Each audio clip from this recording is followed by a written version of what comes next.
All right. What's going on, sports fans? Welcome back to another episode of Sports Talking More. I'm your host, Alex Tillery, a.k.a. Coach Till. And before we get started, you already know it's that really bro moment. And the really bro moment is, did you see the boy Nate Robinson? Oh, my God. I'm going to start off with saying I was scared for the boy. I was really scared for him, man, because the dude got hit so hard and went down so hard that at first I had to make sure he was okay. Once they gave him the smelling salt, whatever they gave him and got him up, then I was like, wow, he got knocked out. Nah, that was hard to watch, man. But yeah, that's my really bro moment is, man, you can't play boxing. Like Stephen A said, you can't play boxing. Boxing is a sport that if you don't protect yourself, you don't go in the right way, you're gonna get Nate Robinson. That's the new term, Nate Robinson. Instead of going night, you're gonna go Nate. So with that being said, back to the show. With that being said, welcome back to another episode. We had to take a week off, ladies and gentlemen. You know, with the COVID situation, we had to make sure, you know, myself and my guests are, you know, practicing social distancing. So I know you probably see the little joint right here in the middle of us, but, you know, we're going to keep it moving, man. That's what we got to do nowadays. You know, that's the new norm. So, you know, I want to make sure my guests are safe, make sure I'm safe. You know, everybody, you know, stay positive, but test negative. That's the new slogan right now. So with that being said, I got my man here today, man. Me and this guy, we used to work together back at the school, back at West Tech. He used to actually coach the girls over there. Sure. And cool dude, man. We used to hang out every now and then. And then I see my man doing some positive things in the community. So I just wanted to bring him in and talk to him for a minute. So what's going on, man? Introduce yourself, man. What's going on, man? Everybody's TurkFit. What's going on out there? A.k.a. Kenneth Dudley. Yeah. TurkFit. That's the name. That's the name of his company. So you're gonna get the information, and everything down in the description below. So man, I brought you on to talk to you, man. Chop it up a little bit. I know you. Sure. I heard you was a point guard of the school, man. Yeah, man. Yeah. Point guard my whole life, really, man. Yeah. Yeah, point guard my whole life, really, man. So, like, I would say high school. I knew I wanted to play point guard. Where you play at? West Tech. West Tech. Yeah, okay. West Hampton Tech. BCIT. You know. And you born and raised in this area? I was born in Plainfield, New Jersey. Which is like North Jersey. Yeah. That's kind of how we kind of connected too. You from North Jersey too, right? Yeah, nah, I'm actually from the Bronx, but we. Okay, yeah, but I knew more north. Yeah, that's right. So got to represent for my BX. They know. Nah. But yeah, so I was born in Plainfield, moved out towards the way South Jersey, Willenboro, and when it came time to go to high school, I really didn't think I was going to go to college. Honestly, I wasn't even thinking about athletics. I wasn't really not thinking about athletics, but I didn't think that's what I was going to do. So. So I went to BCIT to get a trade. Okay. Because I'm thinking like, you know, my grades weren't as good, you know, as people may have thought. Like when I was in middle school, I didn't even make the middle school basketball team. Oh, so word? I didn't make the basketball team. My grades was like B, C, but really made more C, D than B. Like B was probably like my highest grade. Okay. So I wasn't really excelling in school. I wasn't excelling in athletics. So I was like, you know what, let me get a trade because that's I'm gonna try to set myself up at least, you know, for my future. You know what I mean? Definitely. But man, that's 7th and 8th grade summer, man. Like I made some changes, man. I definitely made some changes. So I heard, man. Yeah, man, I made some changes. So going into your high school, like going into your freshman year, how did that work? Would you play varsity? What you play? So going into my freshman year, like I said, I didn't make my middle school team. So I was working real hard over the summer. You know, I went to Virginia with my dad for the summer and really just kind of like stepped out of my element a little bit, you know, started working out and started playing against, you know, other people, different kind of people.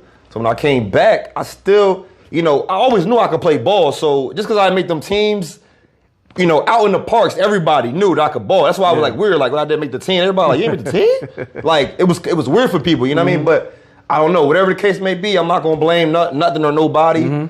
That's just the way it worked. But it fueled me to want to work harder and kind of had that underdog chip on my shoulder. So then when I got to West Hampton, it was like, all right, you know, the older guys saw me and they like, yo, come out for cross country, you know, because they saw me ball before. So like, you know what I mean? Like I play ball, so they know like, oh yeah, little dude could ball.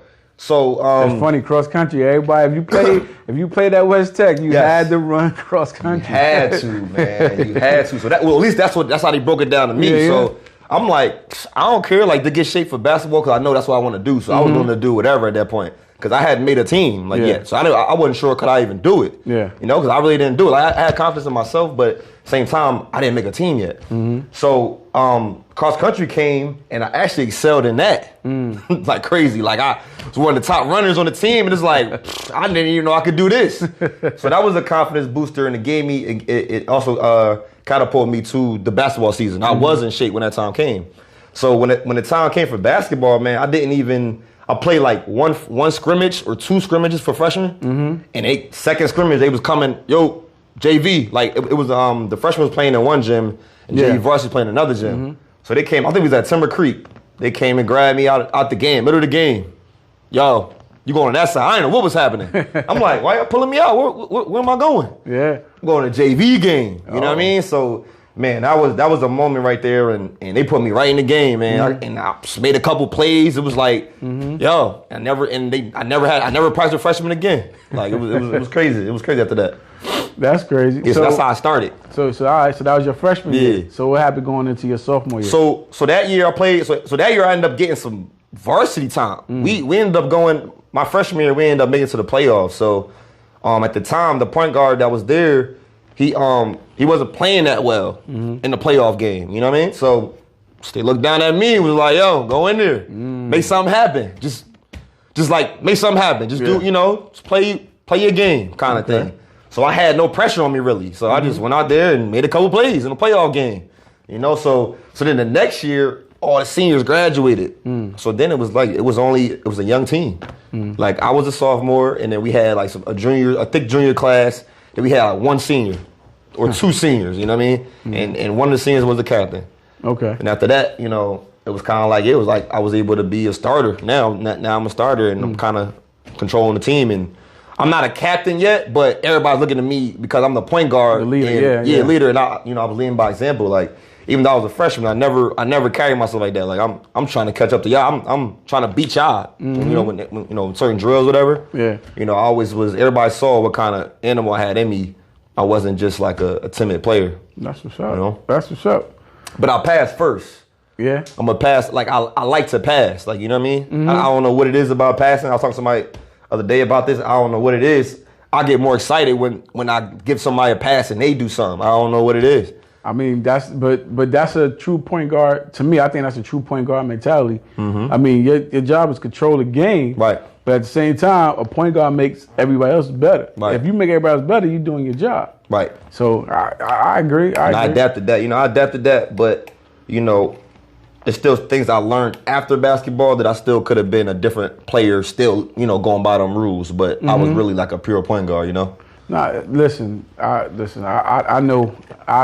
I was a point guard in my school. I mean, my thing was pass and defense. Right. I didn't become a scorer till my senior year. Right. So that's how I made the team when I played. I played defense and I passed the ball. So that's how I made the team. But okay, so you was a point guard too. Yes, yeah. Kind of same kind of player. Yeah, point guard. But I was like a pit bull on defense. Right. So full court. Yeah. Right. Your best guard.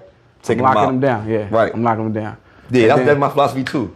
Yeah. Then like my senior year, that's when I became a scorer. Then like now I didn't start. And I used to be upset why I didn't start. But now I know because I coached. Right. So I know what. You see what. Right. Yeah. So I was the first one off the bench. So they needed a spark, needed a basket, needed defense to stop. Whatever the case may be, you was that sixth man just coming in. Up. Yeah. So igniting the team. Exactly.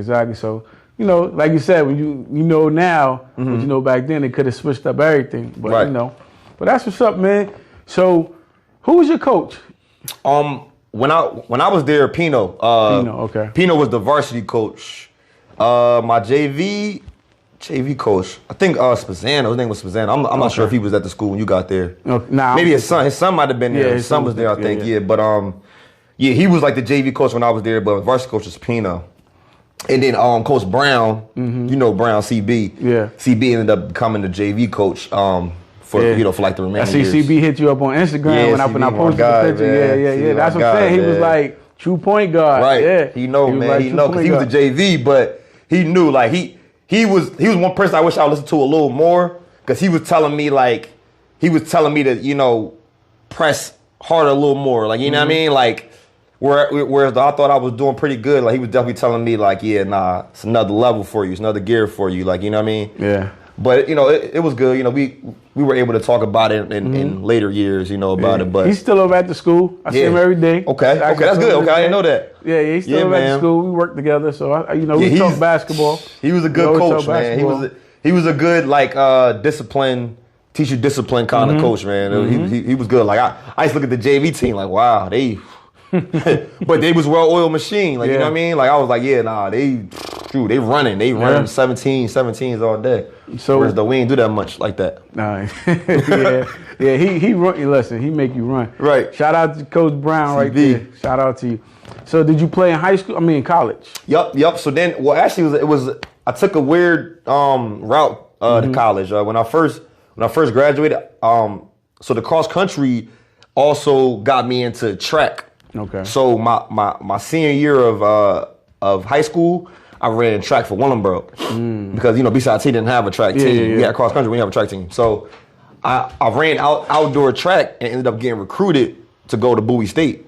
Oh, okay. So I was going out there trying to go to school for free. Because I didn't get too many basketball offers. I got a few, but it was like nowhere. It was like places I could just go. I could, you know what I mean? So, but when I went there, I toured out there. I'm like, you know what? I kind of like this. Like, maybe I'll just run track and then I'll walk on for basketball. Like that's because I'm like, I know the confidence I have in myself. Once I get on a team, I know I'm good. Like I'm like, once I get in front of them coaches, I know I'm good after that. So I end up going out there running track. Things didn't work out the way I thought it was gonna work. And coming back and walking on at Montclair State. Okay. So a teacher, I don't know if you know her. Her name's Diet. She used to coach girls. Yeah. Yep. She used to coach over at BCIT. Yep. I forget her name now. Her last name now. I know it was Dillard then, but I think she got married now. Yeah. But she ended up calling the Montclair State coach and just kind of giving him a heads up that I was coming there.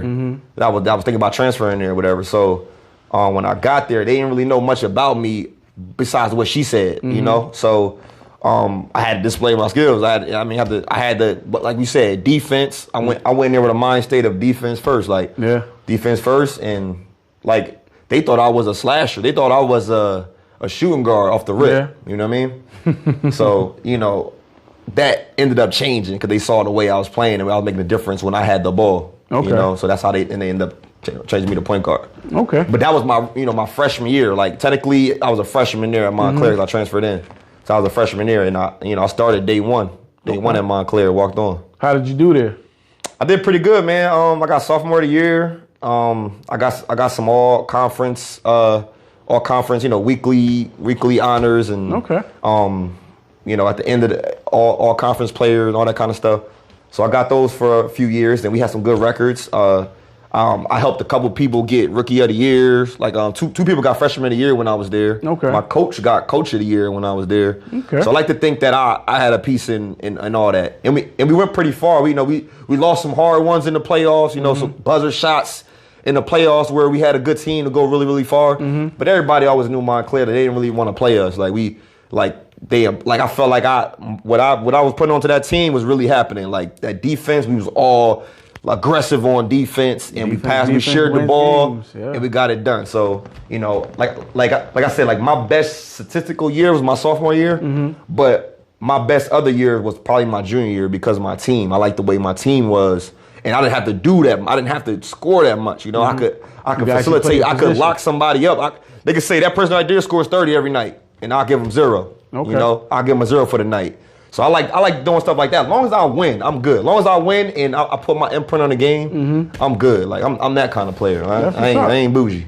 Now, a lot of kids need to hear that, man. A lot of kids coming up need to hear that, man. It's not about being the number one scorer on the team, because everybody, if you got a bunch of top scorers, then what you gonna do? Everybody's not gonna be happy. Right.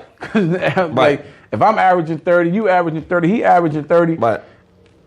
it's not enough basketball for everybody. Yeah, y'all all can't average 30. Exactly. Y'all can't average 30. Yeah. And then who wants to sit around and watch somebody play, like, go and, oh, yeah, go ahead, do your thing, go score. Yeah, I watch you do it. Like, I don't want to do that. I want to be involved, too, and I want to, you know, and then when it's my time, it's my time. But, you know, I like teams like that. So that's the ball I like to play. I don't like the ball hog. Even though some people like, yo, why don't you this, why don't you? It's like, that's not the way I like to play the game. Like, you know what I mean? So you're right. I got as far as I got playing like that. But like I said, sometimes I wish like I did have that mechanism in me, you know, but that's not me. Like I'm a efficient shooter. I'm only going to shoot it when I know I'm about to make it. Yeah. You know, and that's just how I was. But that's why I was, you know, my percentage was good and my assist turnover ratio was one of the best in the nation when I did it, when I played. That's, you know, when I looked it up, it's like, yeah, I'm 3 or 4 on the national list. When it comes to assists and turnovers, you know, the ratio. And even at Montclair right now, I still have records in assists and steals. So and it's crazy. I didn't even know that till later years, but that's how I played. Like I shared the ball and I locked you up. Like that's what I like to do. You know, play your games, things that happen. Yeah. So I know you dabbled in coaching. You was coaching for a little while over there. Yep. So before, like right when I graduated, I was gonna explore, you know, going overseas and stuff like that.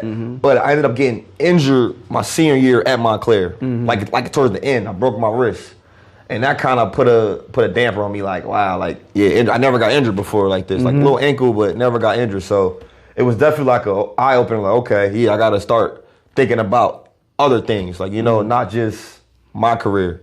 You know, so I got past that injury, and then I ended up tearing my Achilles. Then it's like, wow, I never got hurt. Then I tear my Achilles.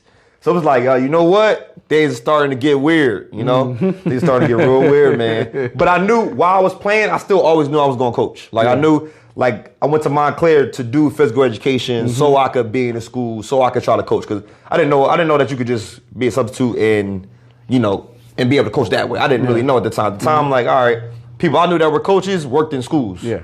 So let me try that route. So that was my major, and so when I graduated, I ended up getting an opportunity to coach at the school that I actually played in. You know, and they had an opening for girls basketball. So you know, I was all for it, and it really like it made me a better coach because first day on the job, girls crying, and I'm like, what's going on? Like I never coached high school girls period. Well, high school players period, let alone girls.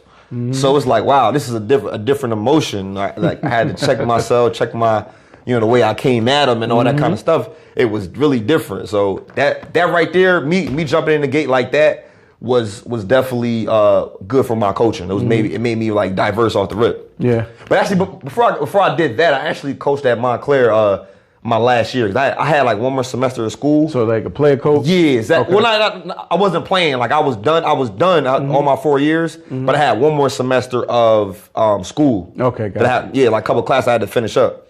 So, you know, so I was on the coaching staff then. So kind of got my feet wet with that. But when I really was a real coach, it was at BCRT. So how did you I mean, I know you said you jumped through your first day, girls crying, but like how did you like what was your experience behind that? Like, man, like that first year of coaching. Right. I mean, it taught me patience, man. It really taught me patience and like fundamentals, you know, because that's a lot. And then it taught me that girls are, you know, they take instructions very well, you know, whereas the boys gonna go do their thing. Females, you tell them what to do, and they're gonna do exactly that. So you gotta also be careful what you say because they're gonna do exactly what you say. So you gotta be literal. You gotta be literal. So it taught me that really how to break things down and how to come across not as aggressive. Hard. Yeah, exactly, aggressive. You know, I was able to get my point across in a soft manner, you know, but also aggressive manner. And then, like I said, the girls they saw my energy and my passion for the game, so they knew that what I was saying was right. And then when I tell them something, it happens, it plays out. You know, so you know, I had a great experience, man. I had a great experience, and it wasn't an aggressive coaching staff, so I was able to dibble and dab with the varsity too. You know, even though I was a JV coach, I think at the time, I was still able to sit with the varsity and give some input and you know, be a coach, be a straight out coach, all levels. Listen, coaching is something that you really gotta want to do it.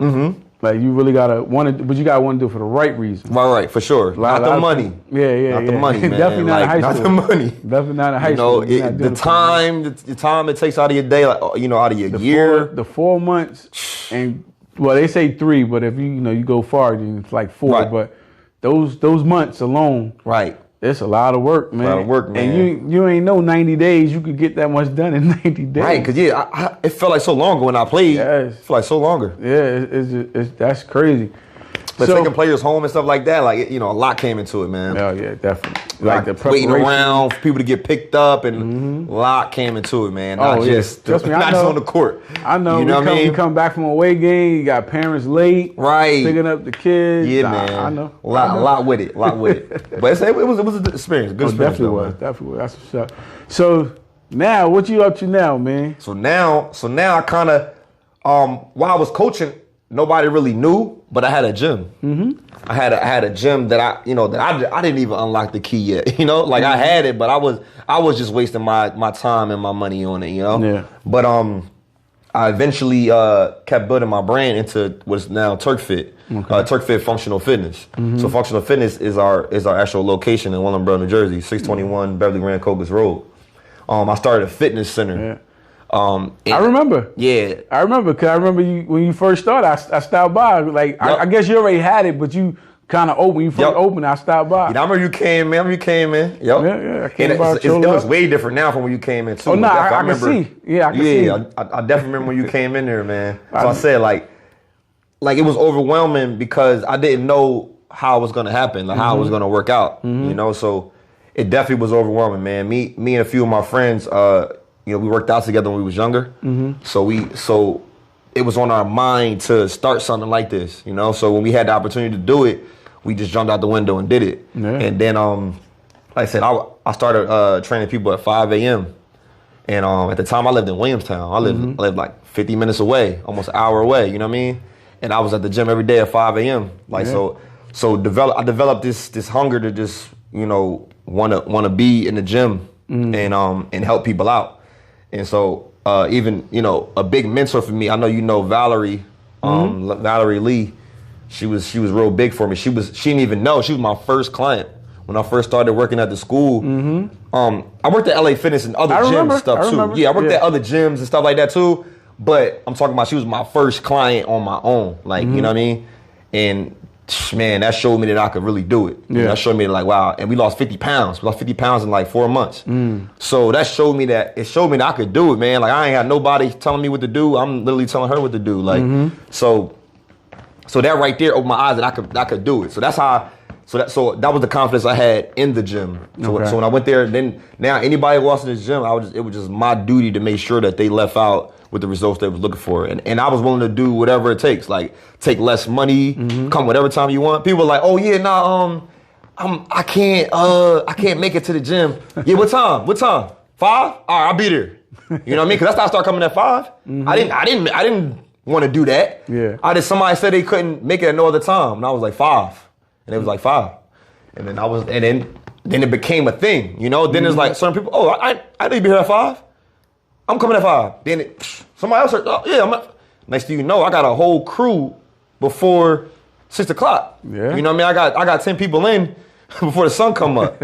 And that energy, man, it just like when I'm in the gym, it's a whole nother energy. Like coaching is a whole nother energy, but the fitness is a whole nother energy. Like and that's how I knew it was for me because nothing else I was doing in life was giving me that, giving me that thrill. You know what I mean? It's your I done worked in warehouses. I done made better money, but it was just like this right here. When I'm here, it don't feel like work. Yeah, it don't feel like work. I can't believe that I'm getting blessed to do this. Like you know what I mean? I can't believe that I'm actually getting paid to do what I love. Like I really can't believe it. I mean, I seen the difference from when you started to now on Instagram. That joint be packed in there sometimes.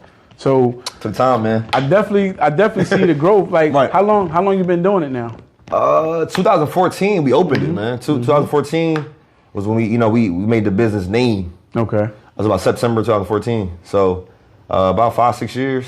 Yeah. Yeah, man. So just trying to grow in it, trying to figure out how to grow, trying to figure out ways to get better and adjust. I mean, as long as you stick with it, things will happen, man. Right. And it showed. I mean, like I said, when we first got there, it was like you said, Val was your first client. Right. And then you had people like here and there coming through. Now it's like, yeah. Now it's like when they on the Facebook, the black owned page, like everybody pouring my name on there. You know, if someone's looking for a certain type of trainer, people like word of mouth. Like honestly, my promotion isn't that good. My marketing isn't that good. I know that. I know where my weakness is at. But the word of mouth is crazy. Word of mouth is how I got to where I'm at. That's why I treat everybody good. You know what I mean? Customer service. Yeah, anybody who ever gonna come in contact with you is not gonna say nothing negative about me. You know what I mean? Because that's not what I put out in the atmosphere. And that's why I think I have been blessed to where I'm at now, like because of that. So do you also do like meal plans and stuff like that? I do meal prep more than meal plans. Yeah. Okay. Just because in the past people have not used the meal plans. Like so I do that for special clients that I know are really need this. Other than that, I know you need this meal prep. You need me to actually make the food for you, put it in front of you. You take it home and you only eat that. Like Got you. So and then also now with my meal prep, I started my juicing company as well too. So I started that about 1.5 years ago. Okay. It's called Inside Out Juices. Inside Out. So yeah. So all the information is gonna be in the description, ladies and gentlemen.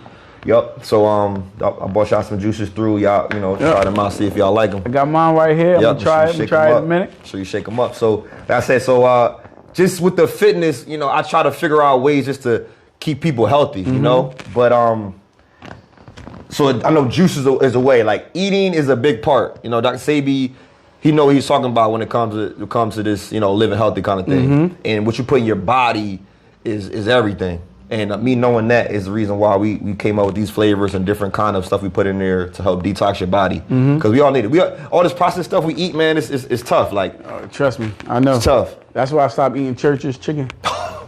Them things are so like I don't know how they chicken is so big. They joints be on steroids. Something. That's what I'm saying. Like, something up. Something I going don't know. on. I don't know, There's bro. something going on with that. So I don't know. They biscuits is fire though. Yeah, I give them that. But I just wonder like why they chicken wings are so strong. Like look like turkey legs. I'm like, nah. But I'm saying it's not good. And then when you watch them documentaries, like believe that stuff, man. Like like them animals are living like that next to each other. Like, you know what I'm saying? They're getting slaughtered. I try not to watch none of that though, because I can tell you that now. If you watch anything, if you watch any type, like any background on anything you eat, you stop, yo. You probably won't even drink water anymore. Might not. You like, see how you know what I mean? So before it's clean. Yeah, so I try not to I try not to get into that though. But I know eating is like 80% of the battle, man. Right.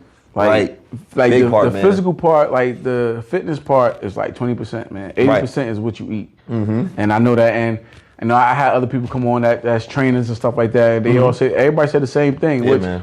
I mean, I did research. My wife do research on stuff like that. So it just the mentality of doing it though. Yep. And that's why my slogan is part physical, the rest is mental.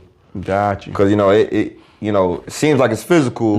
Physical is what everybody see, but it all starts up here. Yeah. Like so. I started fasting. We just got done a fast, so we do a fast every month. Okay. Every first week of the month.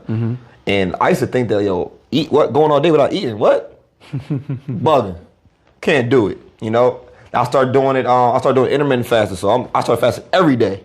So I was eating till 1 o'clock every day, where before I would eat at 9 o'clock. Every day. But I realized that I could not think about food, do something else, and then eat later on, and still have enough energy to work out. So I think it was possible. So how many hours do you eat?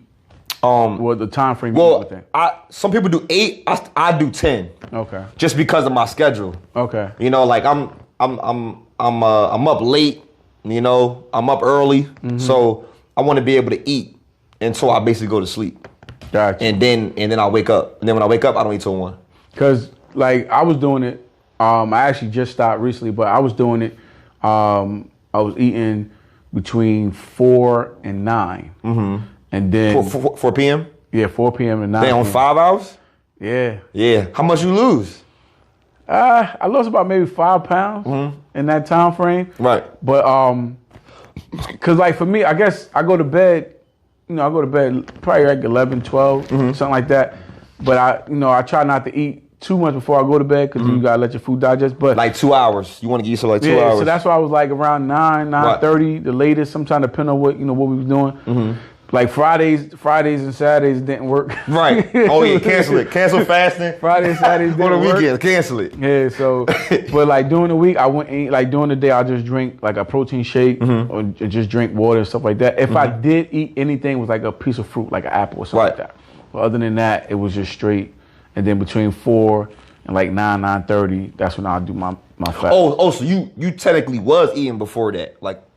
Yeah, like a apple. Right. That's it. Right. That's it. That's all I had. Like, but technically, that's breaking your fast. Yeah, I know. Right. Technically, that's breaking your fast. I was just, to me, I just. But that's still good. I mean, that's good. That's good. You were basically giving your body time to still digest your food. Yeah. You were kind of still doing a good part of it. Like, a piece of fruit ain't as crazy as you eat a whole meal. To me, it still was doing it pretty good. I was justifying it because it wasn't solid food.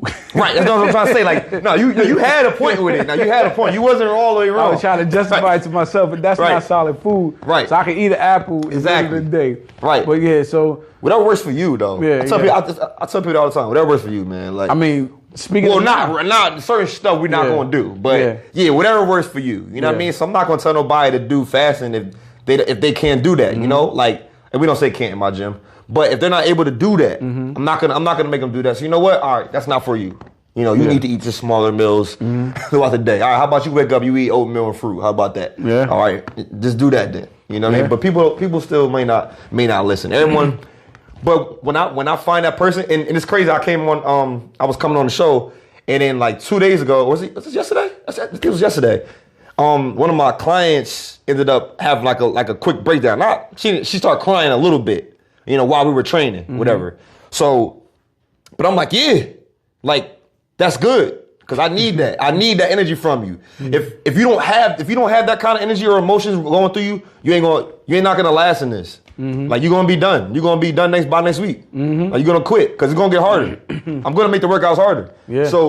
So when I saw that emotion, I said, "Oh yeah, she ready. She ready to go now because something's fueling her. Yeah. Whatever it is, something's fueling her." Gotcha. So I ended up going on live and kind of just talking about commitment to people a little bit because it was just on my heart to talk about it. And then one of the former coaches, one of my former coaches, cross country coach, ended up inboxing me. You know, he was just like saying like how he loved the player I was, you know, runner I was when I was in high school. And then also that, like, even though I was the third best runner on the team, he was like, really, I was the one. Like, you know, I was the one that pushed everybody. You know, he's like, even though I wasn't the top runner, I was the one that got everybody to them plateaus that they got. You know, Rob Novak, man, he ran for Seton Hall, Olympics, you know, we ended up getting a state title at BCIT for cross country. Raymond Fuller, like, you know, top runners. They was top runners at Montclair. I was Montclair at BCIT, and they had faster times than me. Yeah. But like I said, I was that, and even the coach knew that I was the one that was pushing them. Yeah, they didn't want to lose to me. Like, you know what I mean? They didn't want to. They didn't want to lose to me. So they had to do what they had to do. But I was the consistent one. No matter what race, like, I'm gonna run the same kind of times. You know, like or whatever. And the same with basketball. No matter, I'm not gonna turn the ball over. You know, just certain things I'm not gonna do. Like, I'm not gonna disrespect you as a man. It's just certain things like I'm just set on. Like, you know what I mean? Just, you know. So I know we going into this holiday season, and a lot of people, man, they gonna need. Acting up. Yeah. My wife the other day, she said something. She was like, your diet started going good until Thanksgiving, Christmas, right. Tuesday, Friday, Saturdays, like, you know what I mean? Yeah, like you start off good at Thanksgiving, kind of next thing you know, you get that food. Right. Next thing you know, it's like, all right, I'll do good. Then Friday come, you like, Friday, Saturday here, I can eat a little bit. I work it out in the middle of the week. Then you got happy hour on Tuesday. Then next you know, you got Thursday to new Friday. Next you know, you done. You back in civilization with the rest of the people, man. The only day you die is Wednesday. Like that defeats the purpose after that. Right. But I know, you know, people right now, just I guess if you got some tips for them, you know, going into the holiday season, because I know everybody gonna have a, you know, New Year's coming up. New Year's coming up, everybody gonna have a New Year's resolution. Yep. So before they get into that, So my thing, I would say, man, one quick tip, easy tip. Every first of the month, we're doing a 3 to 5 day fast. All right, where you only drink juices, and try to make it vegetables more than fruit. You don't want to just drink all fruit juices. You want to have some vegetables in there too. So do that, and that helps cleanse your body, detox your body from everything you've been eating all month long. So that's a good refresher right there. So that's what we did right after Thanksgiving. Mm-hmm. Boom, December 1st, we fasted for those 3 to 5 days. Okay, so that helped people minds get back to normal again. Like, what, like that feasting that was last week. Yeah. I'm not eating this week. I'm juicing. Mm-hmm. Boom. Come next week, I'm back to regular. That holiday stuff never happened. Okay. So then Christmas is gonna be the same thing. End of the month. Mm-hmm. January comes. That's gonna be New Year's Eve. Guess what? Boom. We fast again, and you kind of reset your body again. So that's what we're trying to do. And then of course we're powering it with the inside out juices. Okay. So that's a tip. Now, when it comes to what you're putting in your body now, I tell people. Keep it lean meat. I don't eat pork. Okay. But I'm not if that's what you want to do, then go ahead and do that. When it comes to weight loss, you can eat pork. Mm-hmm. It has fat on it, but if you eat lean pork, you can still lose weight with that. Okay. So that's more of a health reason or a religious reason why certain people don't eat meat. Gotcha. I eat pork. Now, keep it lean like chicken, fish, turkey, even goat, lamb. But turkey is a good one to have, when it comes to like your cholesterol and high blood pressure or people. That's why we eat turkey in my house. As far as turkey's like good, lunch man. meat, hold on, lunch meat? Well, not lunch meat. Cold cuts, no. Not cold cuts, man. Okay. That's worse. That's actually where the sodium is super high at. Yeah. So that's what I'm saying. So I'm talking carb turkey here. Carb turkey. That's really good. That's actually better than chicken. Got you. So I would tell people to get your lean meat in if you eat meat. If not, fruits and vegetables. But my thing is lean meat, and your plate, other side of your plate has vegetables. Yeah. And then you can add beans in there, of course, stuff like that. But try to keep it natural. Gotcha. And don't add anything to your meals. Like if you have a piece of chicken, you don't have to bread it. If you're looking for that crispiness, you can still put it on the stove and get it a little crispy. Mm-hmm. You don't got it. Once you put all that stuff on there, once you start breading it and adding more stuff to it, putting extra cheese on there, and you adding calories. Come on, man. Listen, this show's over now. He talking too much. I know everybody loves cheese. I had to cut cheese out of my diet too for a little bit, but I dibble and dab, man. Yeah. Dibble and dab. Nah, I know. It's a balance. I know. Yeah. I know. I mean, listen. If you don't I know people be gun ho about it, and they get to the point where they if they had like a slice of pizza or something like that, they feel like their life over. Yeah, I ain't that guy. We can't. Yeah, I ain't that guy. I think as a trainer, I'm telling you, I ain't that guy. As much people probably think. I'll tell people, go get a slice. Yeah. Feel good about yourself with that one, but don't get a whole box of pizza. Yeah. Get a slice and then, all right, now I'm back to your square. Get back to the vegetables, get back to the lean meat. You know what I mean? But if somebody saw me eating a slice of pizza, don't think you caught me. Don't think you caught me red-handed. I'm going cheap. That's why I keep it good all throughout the week. That's why I fast. Mm-hmm. That's why I work out. That's why I drink only water. Yeah. It's a reason. So when I want to cheat, man, I feel okay. I could do it and be all right tomorrow. But it's when people keep that going and go and slip and go bad. If you can't cheat without backsliding all the way, then don't cheat. Don't cheat. Gotcha. But I tell people I did no bread, no rice for a little bit too. When I was trying to cut. So it's possible, man. It's possible. Listen. Oh man, bread, cheese, and I don't do sweets as much as I used to. Yeah, sweets to kill you. But bread. Yeah, that'll put unwanted fat on you, sweets and stuff. I'm not a sweets guy, neither a big sweets guy. I am, but I try. He said I am. I am, but what you like? What's your favorite late night snack? Listen, when I was younger, I used to go out with Lil Debbie. That was your girl? That was my girl. I go to the store and rack up on Lil Debbie's, man. Listen, I love a good cake, a nice moist good cake. Sometimes me and my wife would just go and get a dessert just cause. Just go get dessert. Yeah, just get dessert. We'll find somewhere to go, a diner, nice diner, something, get a dessert. I mean, but other than that, you know, I like M&M peanuts. So like that's probably like the only other thing. Right. If I don't eat cake and stuff like that, I haven't been eating cookies like that no more. But now do you notice like when you buy a pack of M&Ms, do you like eat the whole pack right away, or do you know, or like do you get more than one pack? Have you ever got more than one pack? No, nah. I'll buy one, and like if we used to go to movies all the time back when the world was open, and like I would go. The world was open. I would go and get a pack and I eat it in the movie theater. Right. Like that's one thing when I'm sitting down watching a movie or something like that. Or so I got stuff like that though. I got stuff like that. Like when we on a road trip. Yeah. We on a road trip. We go to the store. She already know. I need maybe bag of Doritos, something to drink, and some M&Ms. And I'm good for my road trip. Right. I'll sit there and eat my M&Ms while I'm driving. Right. So yeah. That's what I'm saying. I mean, like you want to be able to have fun and eat stuff, man. But you just don't want to make it a habit. Like you don't want to make like every night you doing the Doritos. You know what I mean? But you know what I'm saying? Like why would you? Because people do all that healthy eating and then, you know, die from bad health. Like you know what I mean? It's like you were so healthy, but then that's ironic. You were too like you know what I mean? So I tell people, look, man, live your life. But if you want to look a certain way, if you're coming to me and you want to look a certain way, then this is how you got to do it. You know, like I can't guarantee that it's gonna get done if you keep on doing it that way. I can't guarantee. And you know, everybody look for guarantees. Yeah. Everybody look guarantees, man. Of course. But one thing, real quick, your push-up challenge you be doing, man. Oh yeah. Push-ups is one of my favorite exercises. Besides pull-ups, push-ups is probably my first. Like when I first. I gotta get back to that though. I haven't did it. Actually, I'm probably gonna get back to it now because you know we on remote right now, so I'm off during the week. Okay. Well, not off, but I'm home from school, so I think I'm gonna get back to my challenge. Yeah, I always acknowledge your challenge. I definitely always see your challenge, man. Cause you keep it consistent. Like you really go. You know what I mean? You go every day. You know what I'm saying? You go whatever day y'all set out. So Ken just did it.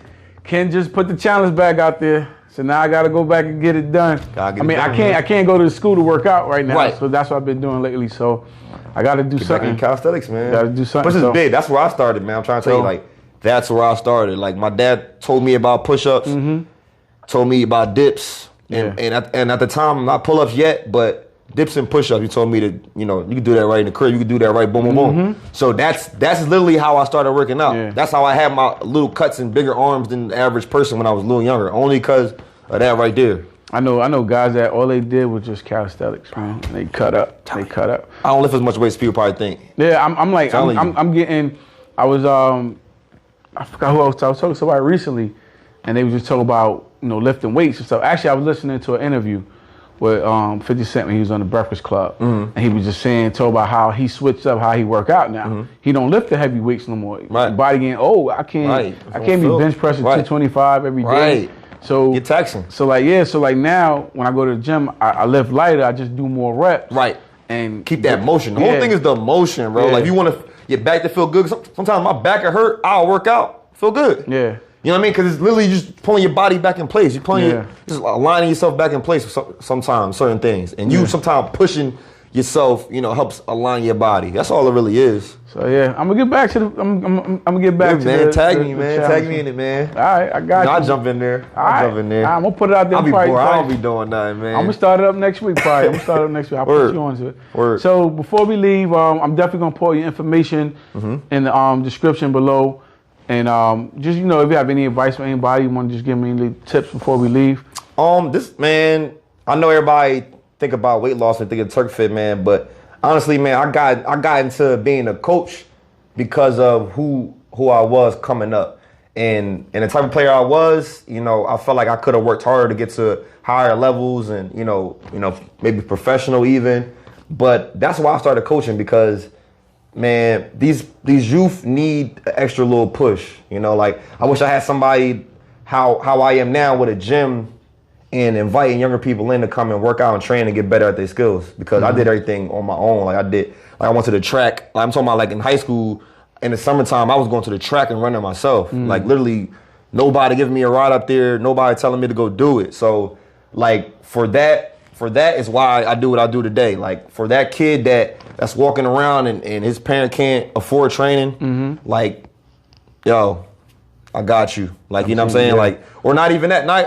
Sometimes I don't even say I got you. We just start working. You know what I mean?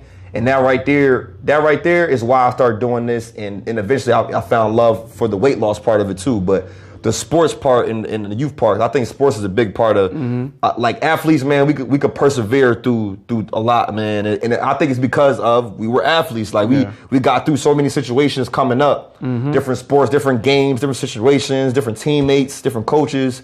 Like you learn to deal with so much coming up with sports. So it makes you a little tougher, man. You a little tougher skin. So I wanted to give back, find my way to give back and giving back. So now I'm challenging the next person coming up. You know what I'm saying? Pull a youngin to the side, get them right, or just guide them in the right direction, man. That's what all I try to do nowadays. That's good advice, man. That's good advice. So yeah, listen, man. I definitely want to thank you for coming on, man. I appreciate it. Having me, bro. I know we had some pushbacks and stuff like that because you're trying to get this stuff together, but I appreciate you, your patience and everything, man. Definitely want to support my brother. Again, people, don't forget to like, comment, and subscribe. I appreciate you rocking out with us. And before we go, I just want to say, have a good one. Just playing. Until next time, people. Later.